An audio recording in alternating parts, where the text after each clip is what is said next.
दर्शकवृन्द नमस्ते। म सेफ महेश।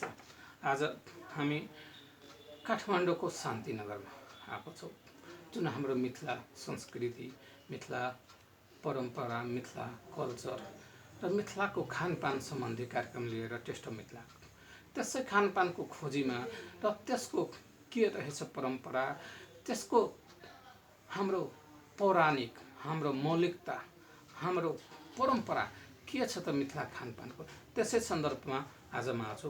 उहाँ हाम्रो अतिथि हुनुहुन्छ, जुन आजको दिनमा सायद मान्छेलाई इन्ट्रोडक्सनको मोहताज या इन्ट्रोडक्सन परिचयको क्रममा हामी आज आएको छौँ। उहाँ हुनुहुन्छ doctor Ramdayal Rakesh, former vice president र जुन हाम्रो मिथिलाको एउटा लेजेन्डरी पनि हुनुहुन्छ। अनि उहाँले मिथिलाको संस्कृति, मिथिलाको भाइस प्रेसिडेन्ट ट्रान्सपरेन्सी हो न कहियो न त भाइस प्रेसिडेन्ट अर्थ त उहाँ भाइस प्रेसिडेन्ट ट्रान्सपेरेन्सी इन्टरनेसनल नेपालको पनि हुनुहुन्छ र उहाँले धेरै जस्तो बुकहरू जुन मिथिलाको संस्कृति, Mithila culture, Nepali, Maithili and English सबै भाषामा उहाँ बुक लेख्नु भएको छ। आज उहाँलाई टेस्ट अफ मिथिला सेफ महेशमा स्वागत छ। सर प्रणाम। र उहाँबाट एउटा सानो इन्ट्रोडक्सन पनि सर हजुरको पाऊँ। हामीले दर्शकलाई भनि नै सकेको छ, तर पनि हजुरको एउटा सानो परिचय पाऊँ सर। मेरो नाम रामदयाल राकेश हो। मेरो घर चाहिँ सर्लाही जिल्लाको सिसौटिया भन्ने गाउँमा छ र जुन अहिले प्रदेश नम्बर 2 पर्छ र महत्त्वपूर्ण गाउँ हो, त्यो सम्पन्न गाउँ हो। त्यहाँ मेरो जन्म भएको हो 25 जुलाई 1942 र मेरो शिक्षा दीक्षा चाहिँ गाउँमा छिमेकी गाउँको स्कुलमा भएको हो। त्यसपछि मेरो शिक्षा दीक्षा भारतको विभिन्न ठाउँमा, जसरी मेट्रिकुलेसन परीक्षा मैले नन्दीपत जितु हाई स्कुल छनवर्षाबाट पास गरेको। आइए बिए चाहिँ राधाकृष्ण गोयनका कलेज सीतामढीबाट पास गरेको। एमए त्रिभुवन विश्वविद्यालय काठमाडौँबाट पास गरेको। पिएचडी चाहिँ दिल्ली युनिभर्सिटी दिल्ली इन्डियाबाट गरेको। त्यसपछि पोस्ट डक्टरल रिसर्च मैले गरेको इन्डियाना युनिभर्सिटी संयुक्त राज्य अमेरिकाबाट। 1 सेमेस्टरको कोर्स पुरा गरेको र मेरो सुरुदेखि नै विषय नै लोक संस्कृति हो। मैथिली लोक कल्चरमा 2024 सालदेखि निरन्तर लेखिराखेको छु। सर्वप्रथम त मैले नेपालीमा लेखेँ, किनभने नेपाली पाठकहरूलाई मैथिली संस्कृतिको बारेमा केही पनि थाहा छैन भन्न त हुँदैन, तर अलिकति थाहा थियो। त्यसोस्ले मैले मैथिली कल्चरलाई हाइलाइट गर्न नेपालीमा लेख्न थालेँ। अब नेपालीमा मेरो करिब आधा दर्जन किताब मैथिली संस्कृतिको बारेमा प्रकाशित भएको छ। त्यसपछि मैले यसलाई अन्तर्राष्ट्रियकरण गर्न खोजेको सर्वप्रथम। अनि मैले अङ्ग्रेजी भाषामा लेख्न थालेँ, किनभने अङ्ग्रेजी अन्तर्राष्ट्रिय भाषा हो। अनि त्यसमा पनि मेरो करिब 1 दर्जन किताब प्रकाशित भएको छ अङ्ग्रेजीमा। मेरो मेन उद्देश्य के थियो भने मैथिली संस्कृतिलाई संसारभरि फिजाउने, त्यसको प्रचार प्रसार गराउने, त्यही उद्देश्य लिएर मैले अङ्ग्रेजीमा लेख्न थालेँ। अब यसमा मैथिली संस्कृति धेरै प्राचीन संस्कृति हो। मेरो मुख्य उद्देश्य थियो मैथिली संस्कृतिलाई अन्तर्राष्ट्रिय जगतमा प्रचार प्रसार गरेर फिजाउने। हजुर सर। त्यस अर्थमा मैले मैथिली संस्कृतिका विभिन्न पक्षहरूमा जसरी चाडपर्वहरू, खानपिन सम्बन्धी, मैथिली कला सम्बन्धी, लोकनृत्य, लोकनाच, लोकगाथा इत्यादि विभिन्न विधामा म लेख्न थालेँ र यसरी मेरो विभिन्न किताबहरू प्रकाशित भइसकेका छन्। मैले सरकारी सेवामा पनि काम गरिसकेको छु। सहसचिव पदबाट मैले राजीनामा गरेको, त्यसपछि नेपाल राजकीय प्रज्ञा प्रतिष्ठानमा म प्राज्ञ भएर 5 वर्षसम्म काम गरेको। त्यहाँ पनि मेरो विषय थियो संस्कृति। त्यहाँ त देशभरिको संस्कृति मैले हेर्नुपर्ने, त्यसको संरक्षण र संवर्धन गर्नुपर्ने, पुरातत्वको पनि संवर्धन संरक्षण गर्ने। यस सिलसिलामा मैले तराईको पूर्वदेखि पश्चिमसम्म भ्रमण गरेर अनि स्थलगत निरीक्षण गरेर, जसरी सिमरौनगढ कर्नाट वंशको प्राचीन राजधानी हो, त्यसपछि मूर्तिया भने ऐतिहासिक, सांस्कृतिक, धार्मिक दृष्टिकोणबाट प्रसिद्ध ठाउँ हो, त्यसलाई पनि मैले हाइलाइट गरेँ। त्यहाँ 2 दिनको सेमिनार गरेँ जसमा इतिहासविद, संस्कृतिविद, पुरातत्वविद, नेपालका ठुला बडा सबै पुरातत्वविदहरू, इतिहासविदहरू, संस्कृतिविदहरू 2 दिनसम्म कार्यपत्र प्रस्तुत गर्नुभयो। त्योभन्दा पहिला सिमरौनगढमा एक सप्ताह चाहिँ को मैले संगोष्ठी पनि आयोजना गरेको। त्यस अर्थमा मैले सुरुदेखि मिथिला क्षेत्रका सांस्कृतिक, पुरातात्विक स्थलहरूको निरीक्षण गरेर, त्यसको सूक्ष्म अध्ययन गरेर, त्यसको बारेमा लेखेर त्यसको महत्त्व दर्शाएको। अनि सर, मिथिला संस्कृतिमा, मिथिला कल्चरमा खानपानको के होला विशेषता, जुन आजकालमा जुन हाम्रो मिथिलाको खानाहरू लोप भइरहेछ, जब त्यसमा हाइजेनिक, अर्ग्यानिक, न्युट्रिसन पार्टहरू धेरै छ, तर त्यसको सन्दर्भमा हजुरले के कसो बुकमा लेख्नुभएको होला? त्यसको विषयमा मैले खानपिन, मैथिली खानपानको विषयमा पनि नलेखेको होइन, तर त्यति किताबै अहिलेसम्म मेरो आएको छैन, तर म त्यसको तयारी पनि गर्दैछु हैन। जसरी सम फ्लेभर्स अफ मिथिला क्विसाइन भन्ने विषयमा मेरो एउटा यो टपिकमा अध्ययन गरिराखेको छु। मैले धेरै लेखि पनि सकेको छु र हुन त मैले अब त्यो न्युयोर्क टाइम्समा पनि पठाएको छु, तर अहिलेसम्म प्रकाशित भएको छैन। सायद मेरो किताब जब आउँछ त्यसमा म मैथिली खानपानको बारेमा पनि त्यसमा विस्तृत व्याख्या म गर्छु। मैथिली खानपानको तपाईँले जुन प्रश्न गर्नुभयो त्यो पो महत्त्वपूर्ण छ, किनभने आजकल मैथिली मौलिक जुन खानपिन छ त्यसको लोप भइराखेको छ। हरेक क्षेत्रमा लोप भइराखेको छ। मिथिला कलाको पनि लोप भइराखेको छ, मिथिला लोकनृत्यको पनि लोप भइराखेको छ, मिथिला लोकगाथाहरू, लोकगीतहरू सबै लोपोन्मुख अवस्थामा भएको सर्वविदित छ।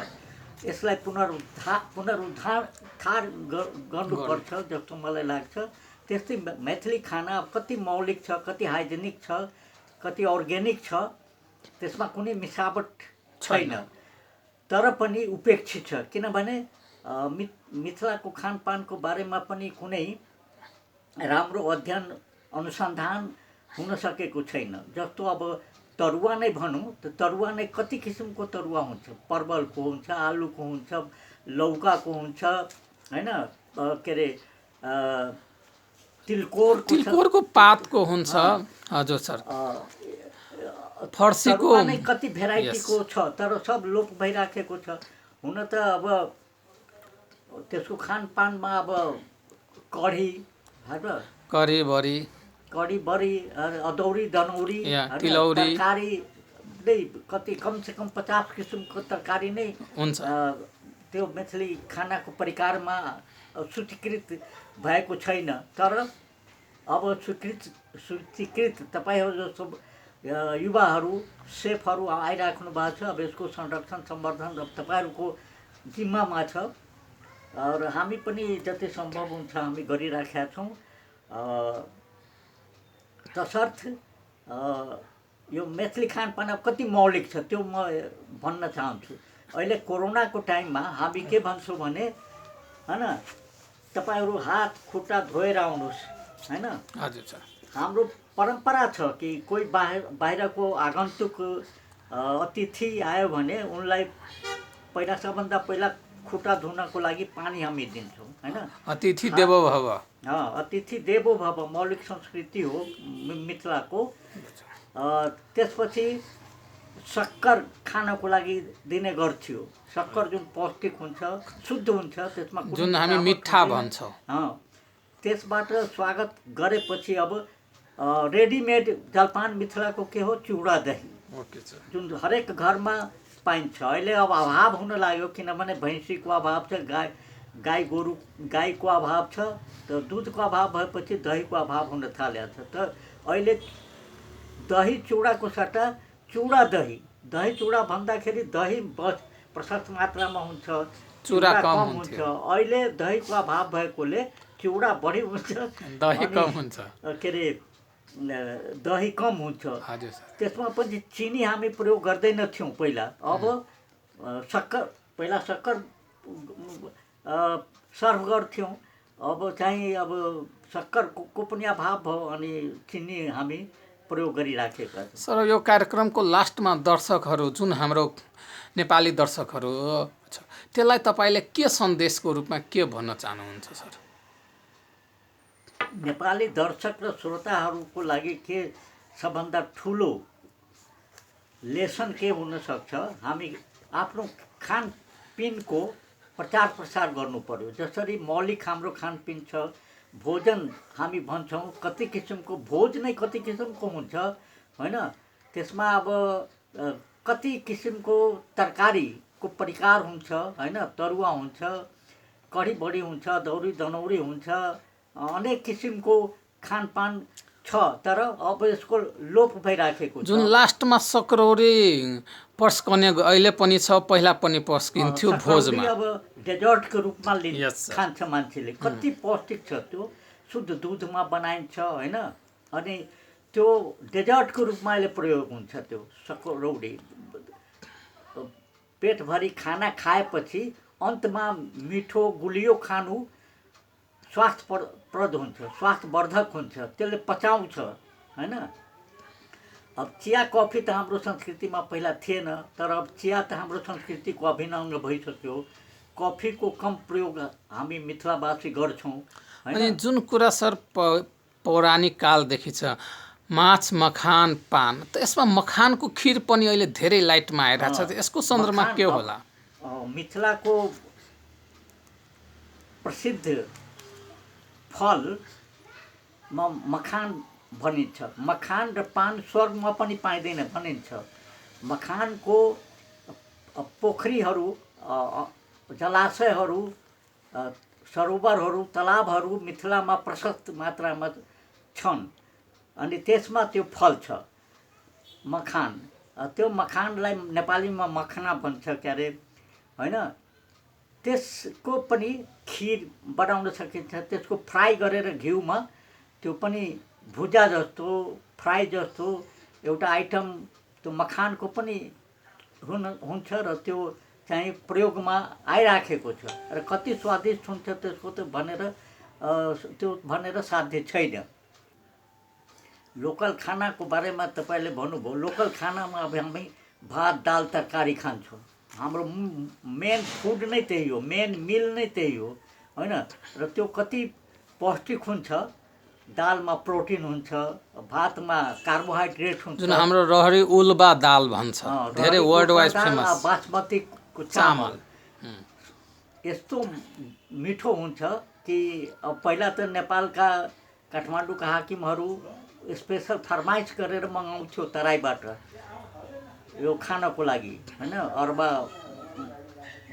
के अरे दाल, रहरीको दाल र बासमती अरबा चामल, कमोद चामल भनौँ न, कमोदको कति सुगन्ध हुन्छ। जब घरमा कमोदको भात पाक्छ त्यो छरछिमेकीहरूको घरमा पनि त्यसको वासना जान्छ। त्यति सुगन्धित बासमती या कमोद धान हामी उब्जाउँछौँ आफ्नो खेतमा र त्यसको चामल हामी खान्छौँ। र हाम्रो मेन डायट नै यो दाल भात तरकारी चटनी, विभिन्न किसिमको चटनीहरू, होइन? हामी प्रयोग छ आँपको, इमलीको अचार पनि, आँपको इमलीको, होइन? धेरै प्रकारको अचारहरू पनि हामी प्रयोग गर्छौँ जुन सहज रूपमा प्राप्त हुन्छ। त्यसमा कुनै मिसावट हुँदैन, केमिकल युज हुँदैन, यो त्यो अर्ग्यानिक हो, हाइजेनिक हो। अनि अचार किन हामी खान्छौँ? त्यो पचाउँछ के खाना।